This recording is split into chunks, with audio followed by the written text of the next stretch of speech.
She'd been providing PTSD therapy for years, but had never felt this helpless. The young veteran sitting across from her was exactly who she'd been 10 years ago. And now, to save him, she'd have to expose her own trauma. At that moment, she realized that to save her patient, she'd have to reveal her darkest secrets. After 10 years, that night in Afghanistan was coming back to life. Hello. Welcome to the Last Stand channel. Have you or your loved ones gone through difficult times? How did you overcome them? Share your experiences in the comments. Dr. Victoria Blake worked as a PTSD counselor at the Denver Veterans Affairs Medical Center. She was 38 years old, medium height, with brown hair. Her eyes held both compassion and deep understanding. While quietly organizing paperwork in her office, she watched Colorado's snowy landscape outside. Next to her diplomas on the wall hung a small American flag and an old photograph. In the photo, a young female soldier was smiling with her comrades. Victoria had 6 appointments scheduled for today, all with veterans experiencing post-war trauma. Each had a different story, but they all shared one thing.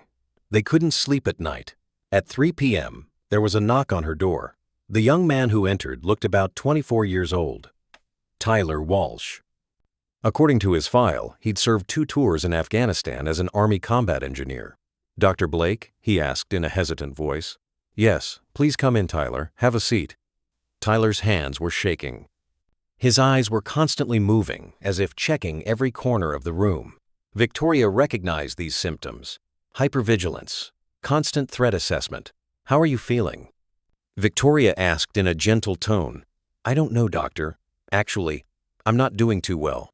As Tyler began talking, Victoria realized this wasn't just an ordinary PTSD case. His symptoms were severe. 3 to 4 hours of sleep per night, constant flashbacks, social isolation. Tyler, when was the last time you remember being happy? The young man thought for a long time. I can't remember. It's like those feelings died. Victoria's heart tightened. She had said those exact words 10 years ago. Same words, same hopelessness. Are you in touch with your family? No. I don't want to hurt them too. They've suffered enough already. Tyler's eyes filled with tears. As Victoria watched him, she remembered her first therapist from back then. That evening, as Victoria drove home, she was thinking about Tyler. While listening to the radio in her car, there was news about bomb explosions in Afghanistan. Suddenly, her hands gripped the steering wheel tightly. At home alone, she read Tyler's file again. Army combat engineer, IED explosions, loss of friends. Everything was so familiar. At 2 a.m., her phone rang. The number wasn't familiar. Hello? Dr. Blake? This is Tyler. I'm sorry for calling at this hour, but his voice sounded terrible. Breathless, panicked. Tyler, where are you? Are you safe? No, doctor. I'm not safe. I'll never be safe. Victoria immediately stood up. The tone in Tyler's voice frightened her. She'd been doing this job for 15 years. She recognized suicide risk. Tyler, listen to me. Where are you right now? I'm on 16th Street Bridge. I'm above the water.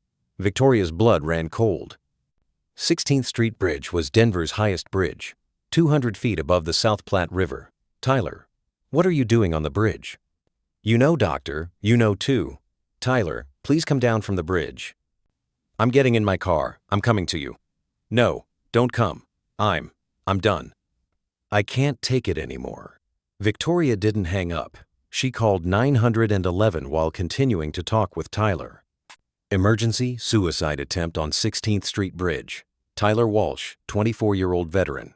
He's currently on the bridge. Copy that, dispatching our teams. Victoria jumped in her car, continuing her phone conversation with Tyler as she drove quickly toward the bridge. Tyler, are you listening to me? I'm listening, doctor. But I'm so tired. This war never ends. The war inside my head. I know, Tyler. I fought that war too. How would you know? You weren't there. Victoria took a deep breath. It was time to tell the truth. At that moment, she realized that to save her patient, she'd have to reveal her darkest secrets. After 10 years, that night in Afghanistan was coming back to life.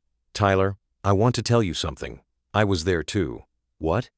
Afghanistan, 2013-2014, Army combat medic. I was 28 years old. Tyler's breathing changed. You're a veteran too? Yes. And I can tell you this. I experienced exactly everything you're feeling right now. I stood where you're standing now. When Victoria arrived at the bridge, the scene was horrifying. Police cars, fire trucks, ambulance. Red and blue lights illuminated everything. Tyler was standing in the middle of the bridge, on the outside of the railing, his hands gripping the rail, his feet on the narrow ledge at the edge of the bridge. 200 feet below, the South Platte River was flowing. A police commander approached Victoria. "Are you the doctor? He's talking to us, wants you to come."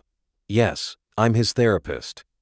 "Our negotiator is on the way, but Tyler only wants to talk to you." Victoria looked at the bridge. Tyler had seen her, was waving. Victoria crossed the police barrier and slowly walked toward Tyler.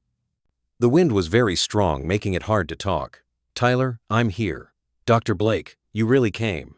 "Of course I came. You said I wasn't there." "You're wrong, Tyler. I was there too." Victoria stopped 10 feet from Tyler. She didn't dare get any closer. "How could you have been there?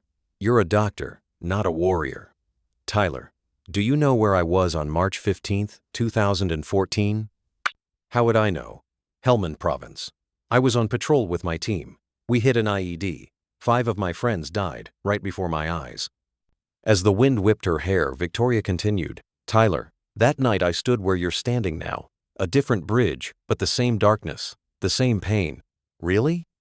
"Really. I had my pistol in my hand. I was ready to end it, just like you're feeling right now." Tears were streaming down Tyler's face. "So, how did you decide not to?" "Because my commander told me something. I wasn't the only one experiencing this pain. Thousands of veterans were going through the same thing. And if I died, who would help them?" Below, news helicopters were flying, reporters were broadcasting live, but on the bridge there were just 2 people. 2 veterans. "Tyler, can I tell you something? You're not just my patient. You're who I was that night when I decided to die." The wind grew even stronger. It was becoming harder for Tyler to maintain his balance. "That's really deep, Doctor. Tyler, if you jump down now, I'll die with you. Because not being able to save you would be my death too. That's not fair. That's too much responsibility." "Life isn't fair, Tyler, but it's not meaningless either. If you die, what happens to the people you'll save in the future?" "I can't save anyone. I'm broken. I was broken too, Tyler. But look, now I'm talking to you. I'm trying to save you." Tyler's feet slipped. For a moment, they thought he would fall. Police rescue teams were in ready position. "Tyler," Victoria shouted, "give me your hand." "I can't, Doctor. It's too heavy. This pain is too heavy." "I know it's heavy. I carried it too. But if we carry it together, it'll be easier." Victoria took another step closer. "Tyler, do you trust me?" "I trust you." "Then give me your hand, just your hand." Tyler slowly extended one hand. Victoria took it. "Now, give me your other hand too." Tyler let go of the railing, took both of Victoria's hands. "Now come back, with me." Tyler slowly stepped to the safe side of the bridge. Victoria hugged him. They were both crying. "Thank you, Doctor, for saving me." "No, Tyler, you saved me. You reminded me of the meaning of my own life." Police and medical teams rushed to them. In the ambulance, Tyler turned to Victoria. "Doctor, can I call you tomorrow morning?" "Of course, Tyler. You can call me every day.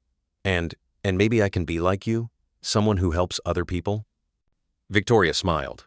"Tyler, you already are that person. You just haven't realized it yet." In the following weeks, Tyler began coming to Victoria's office regularly. The bridge incident had created a special bond between them. As Victoria talked with Tyler, she also shared her own healing process.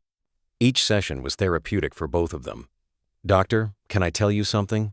That night on the bridge, I realized for the first time that I wasn't alone." Victoria's eyes filled with tears.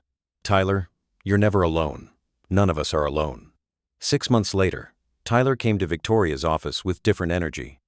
There was a light in his eyes that she hadn't seen in a long time. "Doctor, I've made a decision." "What decision?"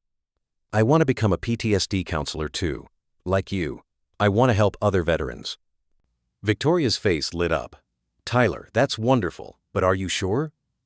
I'm very sure. You showed me on that bridge that life can find meaning. Now I want to show the same thing to others. 2 years later, Tyler began working as a trainee counselor alongside Victoria.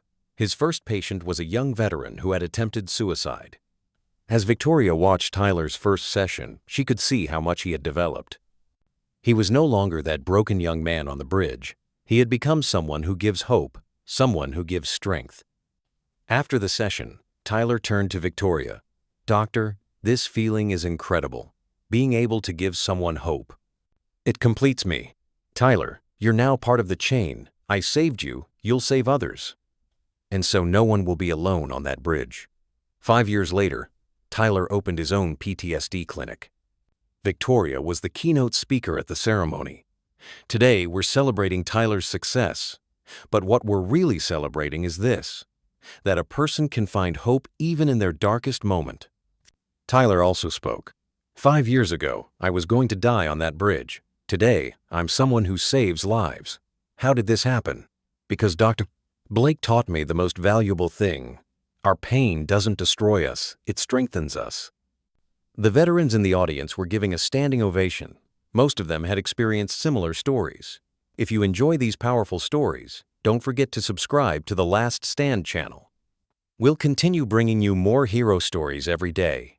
Dr. Blank's Victoria Blake still works as a PTSD counselor in Denver today. Tyler Walsh also helps hundreds of veterans in his own clinic. And every day, a new veteran finds hope in the midst of darkness.